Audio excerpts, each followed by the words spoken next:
Kita buka kitab Al-Mulakhas.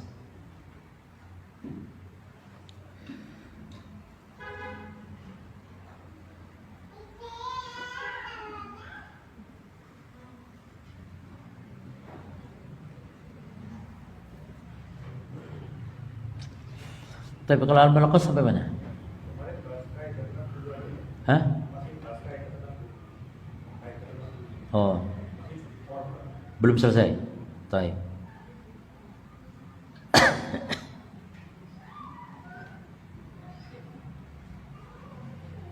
Berarti kita berada di bab bab majaa anna sababa kufri bani Adam wa tarkihim dinahum huwa al-ghulu fi salihin. Bab tentang faktor yang menyebabkan kekufuran Bani Adam dan meninggalkan agama mereka itu adalah al-ghulu fi salihin, yakni berlebihan atau melampaui batas al-ghulu kepada orang-orang saleh, yang dalam mengagungkan orang-orang saleh. Dan ada beberapa kaidah berkaitan tentang al-ghulu. Kaidah yang pertama, wal aslu fil ghuluwi al mamnu'. Hukum asal yang namanya al-ghulu itu terlarang. Dan ini umum dalam semua hal. Lebih-lebih dalam pembahasan kita ini, yaitu ghulu kepada orang-orang soleh, karena mengantarkan kepada kesyirikan nantinya. Dalam semua hal ghulu itu terlarang. Hukum asalnya demikian. Dan ghulu itu bisa. Jadi ghulu jangan dianggap berlebihan itu harus berlebih saja. Tidak. Orang yang meremehkan, mengurang-ngurangnya juga al-ghulu namanya. Jadi al-ghulu itu imma fi ziyadah wa imma fi naqs. Ghulu itu imma dalam berlebihan atau dalam mengurangi. Yang menyanjung Ali bin Abi Thalib berlebihan sehingga Ali disembah diibadahi, ghulu. Yang menghina Ali bin Abi Thalib, yang membenci Ali juga ghulu. Gitu aja. Orang Yahudi kepada Nabi Isa ghulu dengan cara menghina. Yani ghulu dalam menghina. Berlebihan dalam menghina, yang mengatakan Nabi Isa anak zina. Orang Nasara berlebihan pula dalam menyanjung. Dan itu berdasarkan hadis Nabi.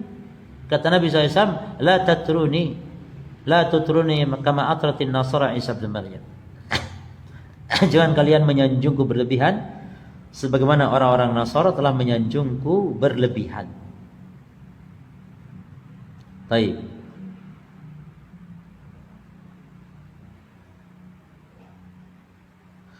Lah, kaidahnya memang cuma satu saja itu. Hanya saja pembahasan nanti tentang lawan dari al-ghulu itu adalah pertengahan, ya kan, coba. Tidak ekstrim kiri, tidak ekstrim kanan. Namanya pertengahan, al-wasatiyah. Dan nanti akan ada kaidahnya insyaallah. Kita lanjutkan bacanya. Sampai mana bacanya, berarti? Sekarang definisi ghulu sudah ya. Fis salihin. Fis salihin, yakni terhadap orang-orang saleh. Maksudnya minal anbiya wal auliya wa ghairihim. Berupa orang saleh maksudnya para nabi, para wali dan selain mereka. Yang dimaksud al-auliya, para wali, waliullah pada cuma ya. Dan wali itu definisinya adalah orang yang beriman, orang yang bertakwa. Maka kalau wali definisinya ini sebagaimana kata Allah, berarti kita semua ada harapan menjadi para calon, para wali-walinya Allah. Karena di antara syarat waliullah harus bertauhid, harus ittiba kepada sunnah Nabi, menjauhkan syirik, jauh dari kebid'ahan, itu wali. Bukankah wali kalau ahli bid'ah? Ia wali tapi wali syaitan namanya, wali syaitan. Apalagi yang suka memamerkan sihir-sihir dan tipu daya-tipu dayanya, seperti kebal bacok dan semisal, itu sihir. Adapun yang dimiliki oleh waliullah adalah karomah namanya, keluar biasaan yang Allah anugerahkan kepada orang beriman, orang bertakwa untuk menguatkan imannya. Maka kalau di zaman sahabat karomah itu tidak banyak, karena sahabat keimanan mereka demikian kuat di antara umat Islam ini. Baru kemudian muncul setelahnya yang butuh untuk penguatan iman. Allah terkadang anugerahkan kepada orang beriman tadi, kepada waliullah tadi, kepada orang bertakwa tadi karomah. Jadi karomah itu nggak bisa dipelajari jemaah, kan itu anugerah. Dan ahli sunnah itu tidak sibuk dengan cari-cari karomah. Yang suka sibuk cari-cari karomah dalam tanda kutip, mempelajari karomah dalam tanda kutip, itu ahli bid'ah. Sibuk dia sampai tapa berata di gua cari wangsit, konon cari karomah. Tapi karomah itu mereka pikirannya nanti keris, ya mah. Apalagi biasanya semar mesem yang dia bisa jadi kebal bacok dan semisalnya. Ahli sunnah itu tidak mencari-cari karomah, tapi ahli sunnah senantiasa mencari istiqomah, keistiqomahan. Dan karomah itu para ikhwan, cukup kita dijadikan oleh Allah sebagai seorang muslim, itu karomah. Muslim itu karomah tertinggi. Dan ada lagi yang tinggi lagi apa? Ya karomah muslim. Ada lagi yang di atasnya, menjadi seorang muslim yang ahli sunnah. Itu karomah di atas lagi. Dan di atas lagi adalah seorang muslim yang ahli sunnah namun yang penuntut ilmunya. Karena ahli sunnah pun ada yang jahil. Misalnya, ini tidak ahli sunnah penuntut ilmu. Dan cukup lagi ahli sunnah yang menjadi ulamanya. Itu karomah di atas karomah lagi. Jadi demikian antum syukuri istiqomah. Terus ahlul kitabi. Siapa ahli kitab? Humul yahudu wan nasara. Jadi ahli kitab itu sebutan yang khusus untuk Yahudi dan Nasrani. Al-Yahud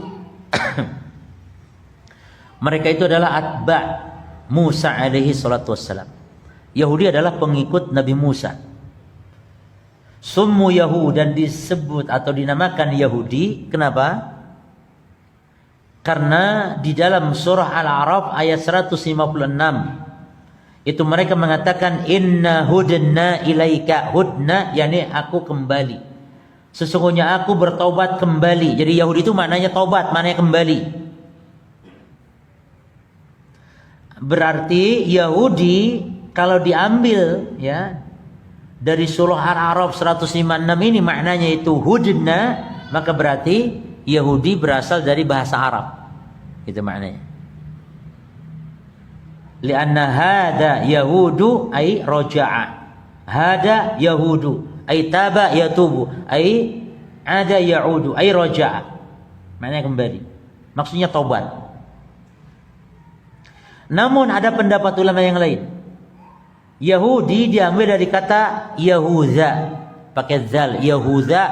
Dan Yahuza ini adalah ismun atau ismu ahadi auladi Yaqub. Bahkan disebutkan katanya anak Nabi Yakub, di antara nama anak laki-laki Nabi Yakub yang paling besar.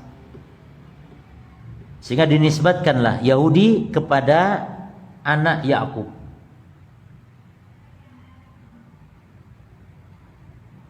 Namun kan Yahuza ya, Yahuza pakai zal. Namun ketika diarabkan inda ta'rib, maka sarati dzalu dalan. Maka dzalnya menjadi dal. Ketika diarabkan, maka menjadilah Yahud dal. Tapi tidak penting wis. Bahas ini tidak penting. Yang penting Yahudi ngono wis. Umat Nabi Musa itu yang penting. Asalnya dari siapa, dari apa. Cuman itu tadi penjelasan para ulama.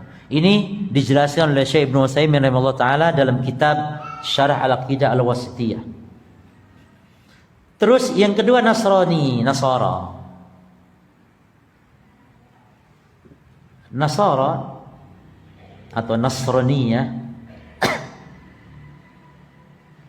itu nisbat kepada lafaz nusaranah atau nusranah, yang artinya qaryatul masih min ardil jalil, tusamma hadhil qaryah Nasirah. Jadi sebuah kampungnya Nabi Isa, sehingga dinisbatkanlah Nasrani kepada kampungnya Nabi Isa dan dinisbatkan kepada agama Nasrani. Jamanya Nasara, ya. Adapun kalau secara istilah Nasraniyah itu dia ya pengikut siapa? Mereka mengatakan yang mengaku Al-Masih pengikut Al-Masih alaihissalam, Nabi Isa Al-Masih. Nabi Isa disebut Al-Masih kenapa? Karena mengusap, yang dengan sebab itu yang sakit jadi sembuh biidnillahi ta'ala. Jadi mukjizat Nabi Isa itu yang paling menonjol adalah masalah pengobatan. Karena demikian percuma mukjizat itu selalu munculnya ketika di tengah-tengah umat tersebut apa yang dibanggakan, apa yang membuat mereka takjub. Maka bangsa Arab ketika takjub dengan syair-syair, ya jemaah, dengan syair-syair, maka Quran turun untuk melawan itu. Dengan balaghah, dengan gaya bahasa yang luar biasa, menandingi syair-syair Arab. Nabi Musa ya, dengan keajaiban berupa apa jemaah? Sihir. Bukan sihir maksudnya, tapi keajaiban yang mengalahkan sihir, karena di zaman itu merajalela yang namanya sihir. Gitu.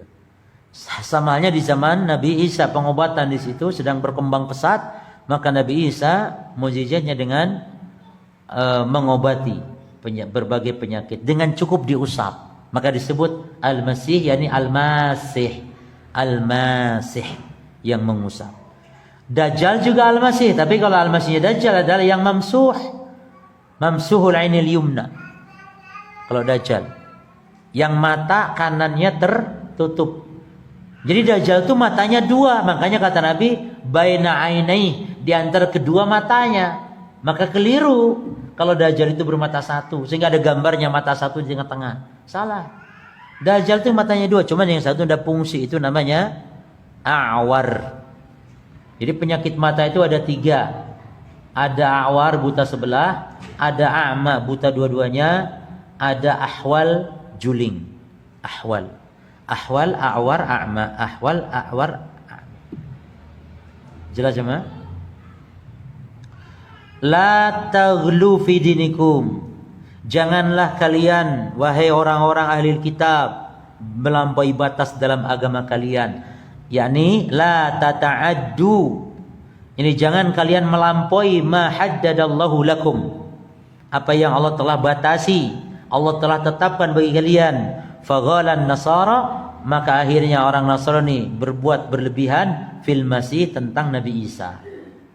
Jelas jemaah? Wa ghalal yahudu fi Uzair, dan orang Yahudi telah berbuat gulu terhadap Uzair, yang mengatakan Uzair ibnullah. Kalau orang Nasrani mengatakan Al-Masih ibnullah, yakni Nabi Isa putranya Allah, ya. Atau orang Yahudi mengatakan Uzair anaknya Allah. Taib. Apa makna ayat ini? Al-ma'na al-izmali lil ayat, yanhallahu al-yahuda wan nasar. Perhatikan jemaah, Allah melarang kepada Yahudi Nasrani. Oh, berarti bukan kepada kita umat Islam, hanya Yahudi Nasrani? La, bukan begitu, karena kaidahnya adalah bahwa al-ibra bi umumil lafzi la bi khususi sabab. Yang menjadi ibrah itu, yang menjadi barometer, yang menjadi patokan dalam ilmu tafsir, bahwa hukum itu berlaku bagi keumuman. Karena yang dianggap keumuman lafaznya, bukan kekhususan sebabnya. Walaupun sebabnya ini untuk Yahudi, tapi hukum berlaku untuk umat Islam. Jelas jemaah? Ini yanhallahu al-yahuda wan nasara. Allah melarang Yahudi Nasrani an ta'addi, dari melampaui. Ya. Allah melarang orang Yahudi Nasrani untuk an ta'addi. Ma haddadallah, apa yang Allah batasi, Allah tetapkan. Lahum, bagi mereka, yaitu apa? Bi alla yarfa'u, agar supaya tidak mengangkat al makhluk fauqa manzilatihi, di atas kedudukan makhluk tersebut, allati anzalahu Allah, yang Allah telah tetapkan kedudukannya, yaitu Nabi Isa. Allah tetapkan kedudukannya sebagai Rasul, maka muliakan sebagai Rasul, bukan dijadikan sesembahan. Ya, wa yunziluhul manzilatal lati la yanbaghi lillah. Sementara mereka yunziluhu, menetapkan atau menempatkan. Yunzilu itu, yunziluhu menempatkan, ya. Al-manzilah ketetapan, al-manzilah kedudukan, allati la tambagi, yang tidak pantas kedudukan itu illa kecuali hanya untuk siapa? Hanya untuk Allah saja. Itu apa? Sesembahan, peribadahan. Taib. Munasabatul ayat lil bab. Keterkaitan ayat terhadap bab. Anna fiha, bahwa di dalam ayat terdapat faedah an-nahya, larangan, anil guluwi, dari perbuatan gulu mutlakon. Secara mutlak maksudnya umum dalam semua hal. Gulu itu dalam semua hal. Ya. Apa maksudnya di sini mutlakon? Yani umum. Gulu dalam segala hal. Dalam bekerja, dalam mencintai, ya. Dalam urusan harta, urusan anak, istri, gulu. Dalam urusan masalah ibadah secara umum, ya, gulu. Terus fayashmalu al-ghulu wa fi salihin, maka mencakup, karena umum yang dilarang gulu, mencakup juga gulu tentang orang-orang soleh, dalam mengagungkan orang soleh. Bahkan ini lebih dikhususkan tentu. Wal khitabu wa in kana li ahlil kitab, perhatikan jemaah. Dan seruan ini walaupun untuk ahlil kitab Yahudi Nasrani, namun fa'innahu, namun seruan ini amun, umum, yatanawwalu, mencakup jami'al ummah, seluruh umat manusia. Tahdiran lahum, sebagai bentuk peringatan bagi mereka, an yaf'alu fi nabihim, untuk melakukan pada nabi-nabi mereka, wa salihim, dan orang soleh mereka seperti para wali, itu fi'lan Nasara, persis seperti perbuatan orang Nasrani fil Masih kepada Nabi Isa, wal Yahudi, atau perbuatan Yahudi fi Uzairin kepada Uzair. Ini peringatan kepada umat Islam, jangan sampai seperti orang Nasrani dalam mengganggukan siapa umat Islam. Bisa jadi mengganggukan Nabi Muhammad, atau bisa jadi mengganggukan para wali-wali Allah, ya. Baik. Maka di sini pelajaran penting berkait jemaah, haram mengikuti Yahudi Nasrani, ya, di dalam perkara-perkara yang menjadi kekhususan mereka. Berikutnya ma yustafadu minal ayat. Beberapa faedah yang bisa kita ambil dari ayat di atas. Yang pertama, al-faidatul ula tahrimul ghuluwi fil askhasi. Haramnya al-ghulu, melampaui batas, berlebih-lebihan, fil askhas, pada seseorang, ya. Atau askhas ini kan jamak, ya. Bentuk mufradnya itu asyakhsu. Berarti kalau askhas, orang per orang, itu individu-individu, haram, ekstrim, berlebihan. Terus wal a'mali, dan juga haram al-ghulu di dalam amalan-amalan. Terus wa ghairi dzalik, dan yang lain dari hal itu. Jadi jangan sampai hanya dianggap haram gulu pada sanjungan kepada orang-orang soleh, saya tidak, dalam amalan juga. Misalnya bekerja cari nafkah pada jamaah dari pagi sampai pulang pagi lagi, itu gulu. Karena diperintahkan kita untuk istirahat, ada waktu untuk anak, ada waktu untuk istri, ada waktu untuk ibadah. Ya. Terus yang kedua, araddu 'alal yahud, ayat ini bantahan kepada Yahudi wan Nasara, dan orang Nasrani, man syabahahum, dan kepada mereka yang serupa dengan mereka, menyerupai mereka Yahudi Nasrani. Tentang apa? Fi ghuluwihim fil askhas, tentang sikap gulu mereka kepada perorangan, wal amal, dan amalan-amalan wagidharik, dan yang lainnya.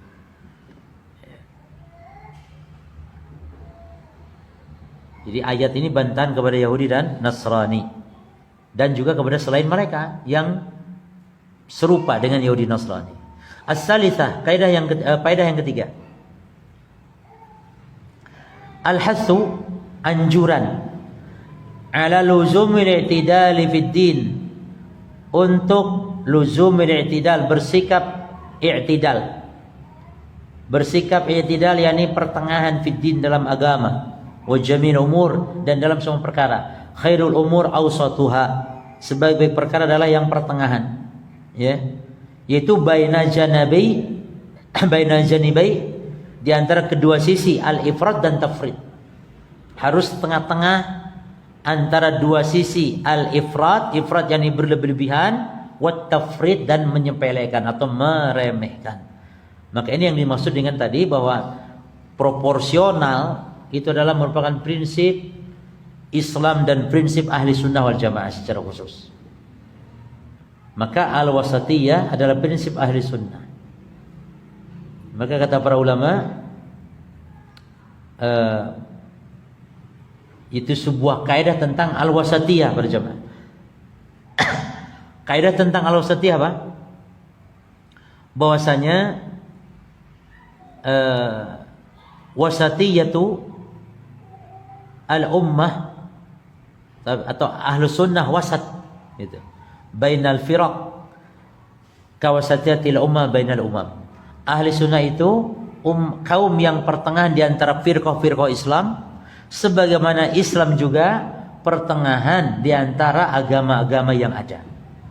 Itu ahli sunnah itu pertengahan. Coba lihat dalam masalah nama dan sifat, pertengahan kita. Dalam masalah takdir, pertengahan. Berarti wasatiyah ummah itu ada dua. Ada wasatiyatun amma, itu pertengahnya Islam dibanding agama lain. Yang kedua wasatiyatun khassah, pertengahnya ahli sunnah dibanding kelompok-kelompok sesat yang ada dalam Islam. Ya. Makanya para jamaah, tidak setiap umat Islam itu lurus, tidak setiap umat Islam itu ahli sunnah. Kan seorang ustadz ada yang mengatakan bahwa setiap umat Islam itu salafi, yang berpegang teguh dengan sunnah Nabi dan sunnah para sahabat. Salafi, penisbatan kepada salaf. Dan salaf kata dia juga ngomong, itu adalah Rasul dan para sahabat. Ini ustadz yang ngomong juga surat syu'ara itu surat musik. Dia juga mengatakan bahwa umat Islam semuanya salafi. Kita katakan ini batil. Umat Islam semua salafi. Salaf itu kan penisbatan kepada salaf. Jadi orang yang pegang teguh kepada Nabi, para sahabat dalam beragama, maka dia salafi. Siapapun hidup di zaman kapanpun. Lalu yang tidak berpegang teguh dengan sunnah Nabi, maka dia bukan salafi. Maka kata Nabi, umat Islam ini tidak salafi semua. Kata Nabi itu dalam hadis. Apa dalilnya? Wasatabtariku ummati ala 73 firqah kulluha finnar.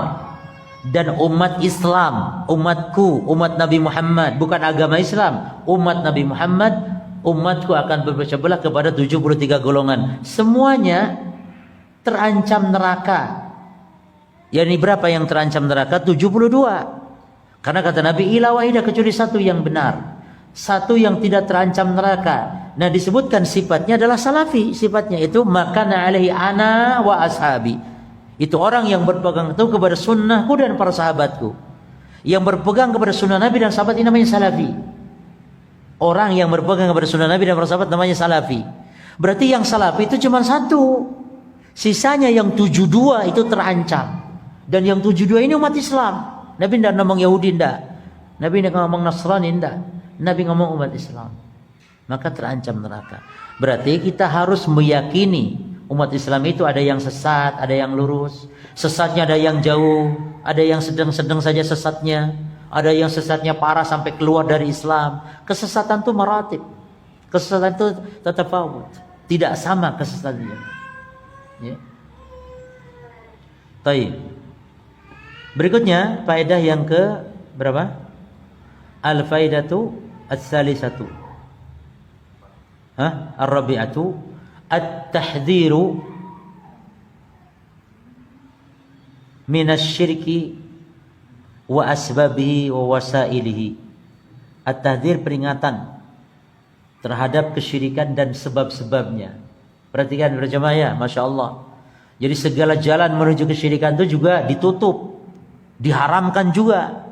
Seperti gambar makhluk bernyawa, itu contohnya. Sangat ketat Islam ya para jamaah. Sangat ketat Islam. Apalagi berkaitan dengan kubur. Sangat ketat karena banyak.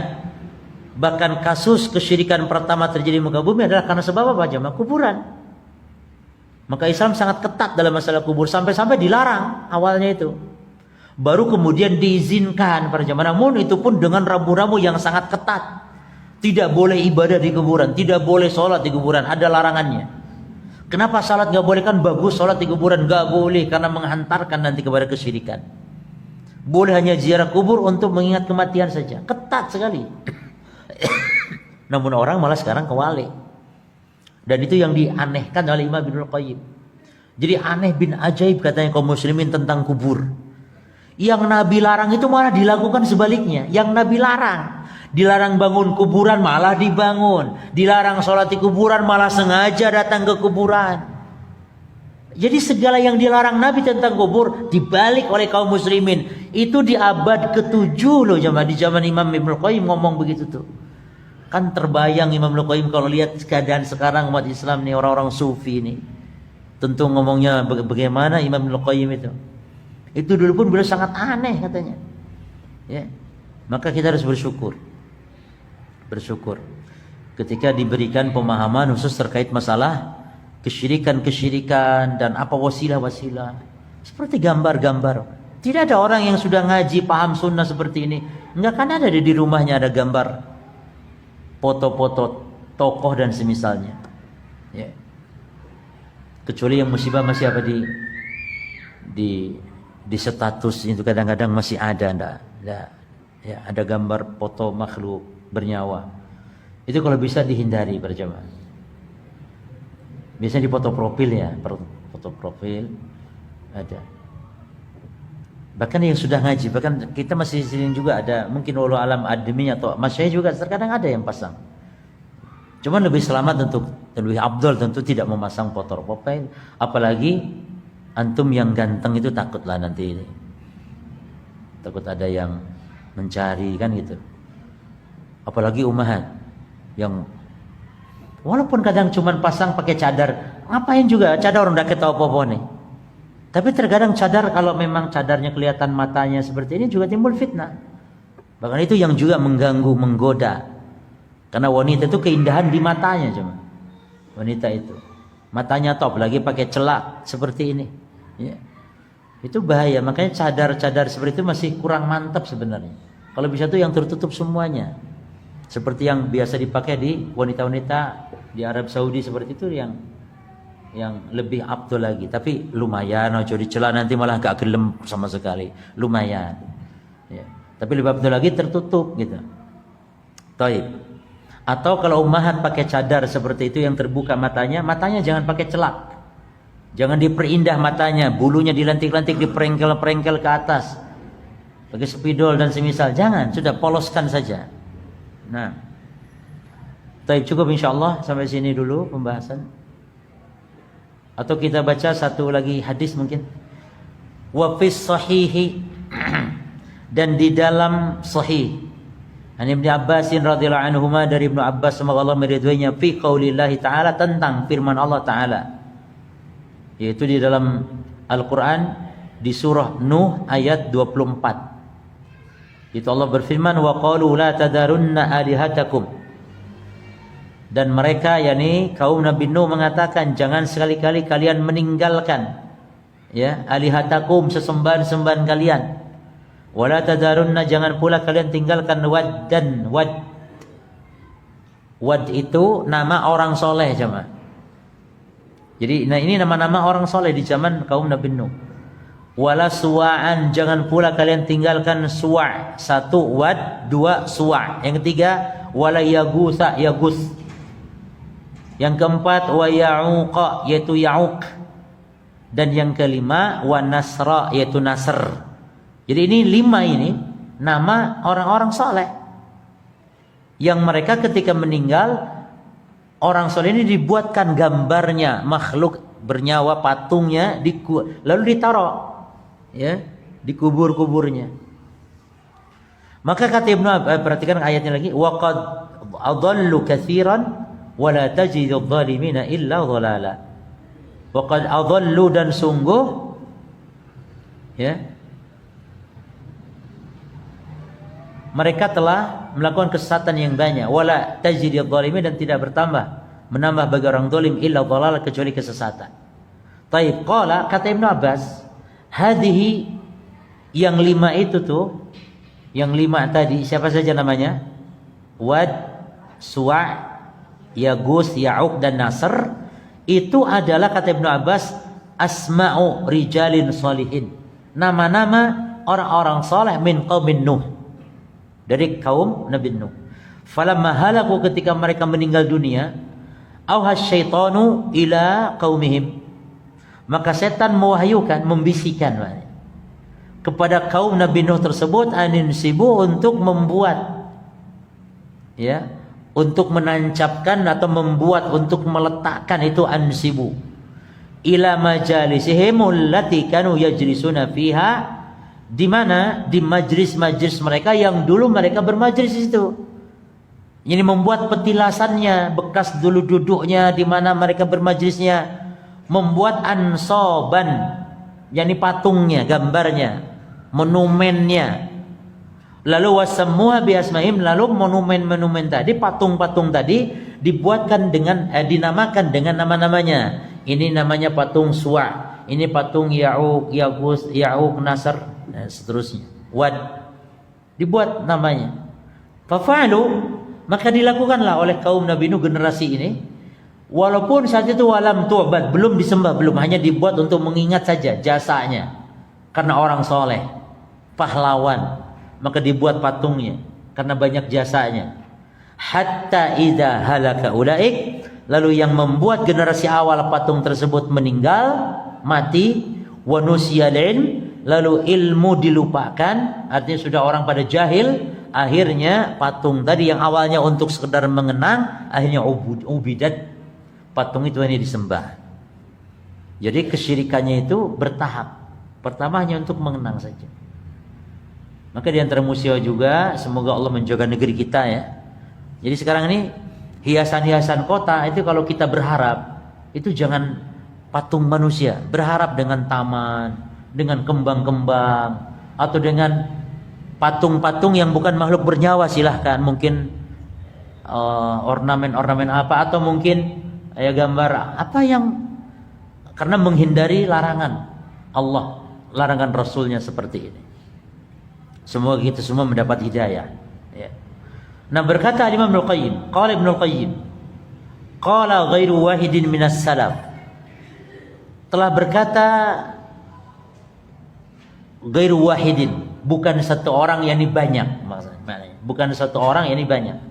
Telah berkata banyak dari kalangan minas salaf, para salaf, lamma matu, ketika mereka meninggal. Siapa meninggal? Orang-orang soleh tadi. Maka akafu ala kuburihim, maka kaum Nabi Nuh tersebut, mereka akafu, mereka i'tikaf, wukuf, berdiam diri dalam rangka ngalap berkah di kubur-kubur mereka. Lihat, maka fitnah yang dahsyat pertama kali terjadi, kesyirikan tentang kubur. Summa sawwaru, kemudian mereka dibuatkan gambar, dibentuk tamasilahum, gambar-gambar mereka. Sawwaru dibentuk, tamasilahum patung-patung atau gambar-gambar mereka. Jadi surah itu jemaah, surah artinya gambar makhluk yang ada nyawanya, itu surah. Dan surah itu ada 3 macam. Pertama, suratu al-mujassamah, yaitu gambar makhluk bernyawa yang mujassamah, yang ada badannya, yaitu patung namanya. Atau dzudzil, yang ada bayangannya. Ini kalau ada cahaya, nanti ada bayangannya. Itu kalau kita ngomongnya di 3 dimensi. Apa namanya bahasa gampangnya? Patung. Patung makhluk bernyawa. Yang kedua, suratul rasmi, yaitu gambar yang dilukis di tempat datar, di kertas, di tembok, di dinding dan semisal. Itu namanya apa? Suratul rasmi. Dan yang ketiga, suratu bil alati al hadisati kal fotografiyah, yakni gambar dengan alat yang canggih yang diistilahkan dengan fotografi, yaitu gambar foto, gambar foto. Maka gambar yang jenis pertama dan kedua ijma ulama tentang haramnya, ijma ulama, dan itu nanti akan ada kaidahnya insyaallah. Adapun yang ketiga fotografi, maka ada khilaf ulama. Jadi itu kan bukan, itu kan katanya bukan lukisan, tapi memang asli, ibarat cermin. Maka ada yang membolehkan. Namun pendapat yang roji tetap terlarang para jemaah. Karena pada intinya tidak melihat alatnya. Mau alat pakai tangan kek, mau alat pakai mesin kek, yang namanya surah ya surah. Nggak peduli bagaimana yakni wasilahnya. Contoh, di zaman Nabi kendaraan pakai apa jemaah? Onta. Sekarang kendaraan kita pakai apa? Mobil. Apakah hukum onta dengan hukum mobil sama dalam hukum ibadah? Safar misalnya, sama tidak?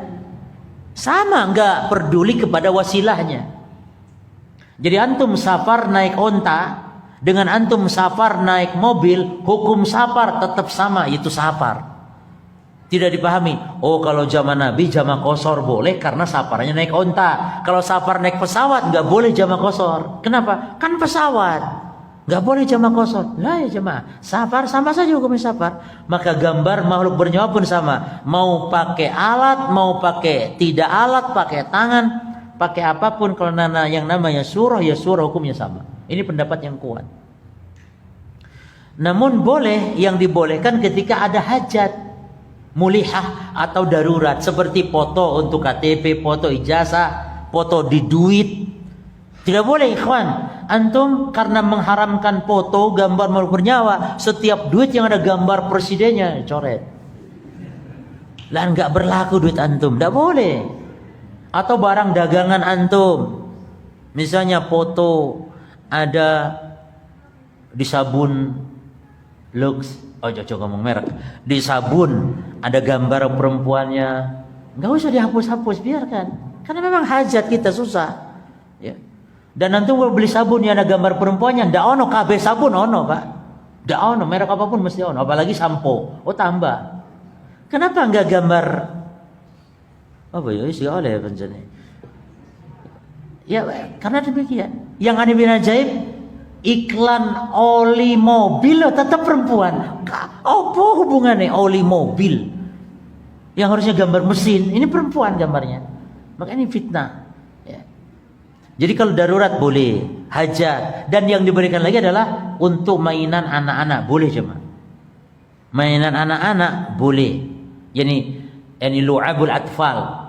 Walaupun proses patung makhluk bernyawa, patung gitu ya, boleh. Tidak harus antum coretin hidungnya dipotong, tidak perlu. Matanya dicolok supaya hilang matanya, tidak perlu, biarkan saja. Karena itu mainan anak-anak, seolah pengecualian, sebagaimana ketika darurat, ketika ada hajat, pengecualian boleh. Jelas ya, bahkan gambar itu boleh kalau untuk dihinakan. Gambar makhluk bernyawa boleh. Maka tikar antum ada gambar makhluk bernyawa, tidak masalah kalau tikar. Karena antum duduki, antum injak itu boleh. Termasuk sandal, tidak masalah karena untuk diinjak. Misalnya foto antum boleh asal untuk diinjak di sandal. Keset misalnya tidak apa-apa, foto antum keset tidak apa-apa, untuk diinjak boleh. Yang tidak boleh itu dimuliakan, diagungkan, dipajang, itu tidak boleh. Bahkan di piring, di sendok, kalau untuk dipakai, ulama ada yang membolehkan. Mangkok ada gambar apa, biasanya paling indah tuh mangkok itu tuh, gambar ayam jago. Kenapa paling indah? Karena bakso yo iku mangkok, bubur ayam yo iku, mie ayam yo iku, maka itu mangkok terindah sedunia itu. Jelas ya, itu tidak masalah karena untuk dipakai. Tapi kalau mangkok piringnya hiasan, dipajang, ada gambar maupun nyawa, tidak boleh. Jelas ya, termasuk di kaos, di baju, tidak boleh. Karena itu adalah memang untuk dimuliakan, diagungkan, dimuliakan, tidak boleh. Jelas. Jadi kalau untuk patung mainan anak boleh, ada kuda, ada unta mainan anak, atau masya Allah sekarang sampai plak persis jemaah patung Barbie, bahkan masya Allah sampai bisa ngomong loh, bisa ngomong, bisa nangis, bisa hehehe mama baba hehehe. itu boleh ya, walaupun bisa ngomong sampai gitu. Baik, summa tala alaihimul amad, kemudian tola panjang atasnya waktu, yakni masa demi masa berlalu, akhirnya fa'abaduhum, akhirnya disembahnya. Padahal asalnya bukan untuk disembah, untuk sekedar perhiasan, mengingat saja, untuk mengenang saja jasa orang-orang soleh, pahlawan-pahlawan yang jasanya awalnya begitu ya. Maka mudah-mudahan patung-patung di kita jangan sampai jadi sarana nanti untuk disembah-sembah, diagungkan, dimuliakan melebihi pengagungan atau sama seperti pengagungan kepada Sang Pencipta. Jangan sampai seperti itu. Wallahu taala a'lam. Perjemaah, kita ambil beberapa faedah atau ada kata-kata di sini. Nah, la tadarunna alihatakum. Apa artinya? La tatruku ibadataha. Artinya jangan kalian tinggalkan ibadataha untuk menyembahnya, itu maksudnya, untuk mengibadahinya. Baik. Wala tadaruna waddan, ai la tatrukuna haula'i khususan. Jadi jangan kalian tinggalkan mereka yang disebut namanya tadi secara khusus, karena ini adalah orang soleh yang memang paling utama gitu jemaah. Karena banyak juga orang-orang soleh selain mereka yang disembah-sembah, hanya ini yang paling utama. Yang 5 itu. Lalu falamma halaku ay mata, ketika mereka binasa maksudnya meninggal. Ay mata ulaika salihun, yaitu orang-orang soleh itu meninggal. Wa hazina alaihim qaumuhum, sehingga sedihlah kaumnya, huznan syadidan, dengan kesedihan yang berat gitu, yang sangat gitu ketika mereka meninggal. Lalu auhas syaitanu ila qaumihim, maka setan mewahyukan. Apa maksud mewahyukan di sini? Ai waswasa, membisik-bisikan untuk supaya manusia tergelincir kepada kesyirikan. Wa alqa ilaihim, ya, dan memberikan yakni bisikan itu kepada mereka, mempengaruhi kepada mereka kaum Nabi Nuh. Ansibu dengan bikasratis sad, dengan mengkasrahkan sad, ya. Artinya ini kan berarti fiil amar. Maka yang dimaksud nanti nasabnya, ansobannya berarti sebagai maf'ulnya. Maka dengan dikasrah. Ansibu, berarti buatlah. Ansoban ay asnaman. Ansoban apa artinya? Nasab, apa namanya? Ansoban, satu ansoban itu yang diletakkan gitu. Yang dimaksud apa? Asnaman, patung. Musawwaratan, yang berbentuk makhluk bernyawa. Ala suwarihim, menyerupai bentuk orang-orang soleh tersebut. Jadi ini luar biasa, sudah dari zaman sangat dulu sekali. Kalau ada orang soleh dibuatkan patungnya. Dan ini adalah merupakan kebiasaan buruk gitu, yang dilarang dalam Islam. Dan lebih parah lagi pada jemaah di sebagian kaum muslimin, ya, memajang foto kiai, foto habaib itu bukan sekedar mengagungkan, enggak. Tapi ada sebagian mereka yang meyakini itu sebagai jimat penglaris dan semisal, atau penolak bala dan semisal. Seperti dulu ketika ada Covid, katanya kita tidak akan terkena Covid karena di rumah kita ada ini. Lalu ditunjuknya gambar seorang tokoh, seorang kiai. Ini lebih berbahaya lagi. Berarti ada 2 keharaman. Ya, haram karena memajang foto makhluk bernyawa. Yang keduanya menjadikan sebagai tamimah. Dan itu jatuh kepada syirik kecil pada asalnya. Nah, taib. Hatta idza halaka ulaik ay alladzina nasabuha, yakni ketika apabila meninggal mereka, yakni yang mereka buatkan, itu orang yang membuat patung tersebut maksudnya meninggal. Liyatadzakkaru bi ru'yatiha. Tujuannya agar apa? Jadi orang yang membuat patung tersebut tujuannya agar liyatadzakkaru, untuk dikroyat namanya, untuk mengingat. Biruyatiha, dengan mengingatnya, dengan melihatnya. Jadi kalau kita melihat jadi ingat atas kebaikan-kebaikannya. Ya. Af'ala ashabiha, ingat atas perbuatan orang-orang soleh tersebut, sehingga sehingga mereka semangat ala ibadah, untuk beribadah. Jadi dengan melihat orang soleh, patungnya orang soleh, jadi mereka tersemangati untuk beribadah, katanya gitu. Tujuannya gitu. Wa nusiyal ilm, lalu ilmu dilupakan. Ini artinya apa? Aizalatil ma'rifatu, yakni lenyap, hilang pengetahuan. Wa ghalabal juhal, dan menyebar lebih banyak atau mendominasi orang-orang jahil. Alladzina la yumayyizuna baina syirki wat tauhid, yang tidak bisa membedakan antara tauhid dan syirik. Sehingga akhirnya ubidat, patung-patung tersebut yang hanya sekedar dikenang pada awalnya, ai tilkal asnam diibadahi. Patung tersebut lamma qala lahum syaitan, saat itu syaitan membisikkan, mengatakan kepada mereka, inna aba'akum kanu ya'budunaha, sesungguhnya nenek moyangmu dulu yang menyembah ini, beribadah itu ya kepada ini, kan ini orang soleh yang akan mendekatkanmu kepada Allah. Itu. Baik, ini diantara perjamaah pelajaran penting bagi kita tentang bahayanya pengaruh gambar makhluk bernyawa, patung-patung khususnya orang-orang saleh, dan juga tentang masalah kubur. Ya. Karena disebutkan bahwa di kubur-kuburnya itulah tempat petilasan sama di kita sekarang. Ada petilasan wali ini, petilasan wali itu, didatangi tempat tersebut di waktu tertentu berbondong-bondong ngalap berkah dan semisalnya. Baik, maka ini sangat berharga pelajaran akidah atau tauhid seperti ini. Allah taala alam. Tapi tolong kasih tahu ya sampai sini nanti. Berarti masuk nanti insyaallah al-ma'na al-ijmali lil azhar.